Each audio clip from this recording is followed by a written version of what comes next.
The Walking Stick Series, Willow of the Wind, by Kathy Love Cowen. Performed by Kyle Tait.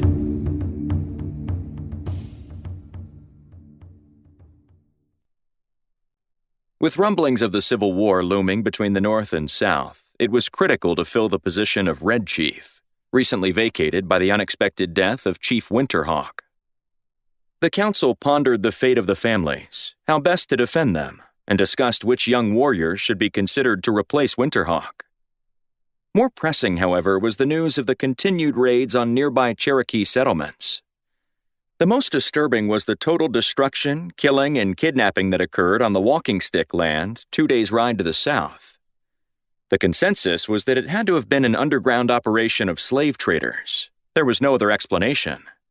The deviants preyed on people from all tribes. At the coast, new arrivals of blacks were being traded for Indians that were shipped back to Europe. It was a profitable crossing for the underground business. Snow was sickened by the information they were starting to uncover. He stepped onto the large, flat boulder that jutted out over the river. With legs wide apart, clad in buckskins and a bone breastplate covering his broad, bare chest, Snow silently begged the river to quiet his thundering heart. The scars of many battles crisscrossed his bronzed back. His silver hair brushed past his shoulders in the back, and 2 narrow braids wrapped in red yarn framed his striking, weathered face. Across his forehead, a sweaty piece of coarsely woven material formed a turban-style headpiece. In the slight breeze, eagle feathers fluttered from a beaded disc attached to the red fabric. Their markings and shape depicted the number of enemies he'd killed over the course of his life. Snow Eagle faced the rising moon and raised his arms to Father Sky. His silhouette was the epitome of Cherokee pride and strength as he prayed for wisdom and peace for his people. Snow breathed in a sigh of relief. The sweet scent of freshly cut hay swept across the landing. The rippling water and night sounds played a lazy melody that usually soothed him. Snow had never needed solace more than he did at that moment. It was a hectic meeting, and no decisions were made.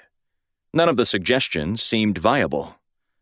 Since his uncle's death, he'd taken over the duties of Red Chief, and both the council and his brother wanted to make it permanent.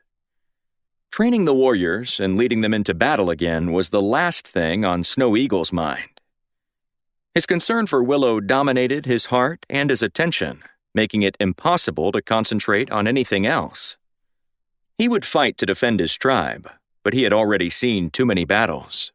That was a position for a much younger warrior. This was the first time in his life that he had a chance for real happiness, and it was with his first true love. He was thankful that his brother and the council understood his decision to decline the honor they offered him. He asked the council members to keep his nomination confidential. He didn't want whomever they chose to feel like they were second choice.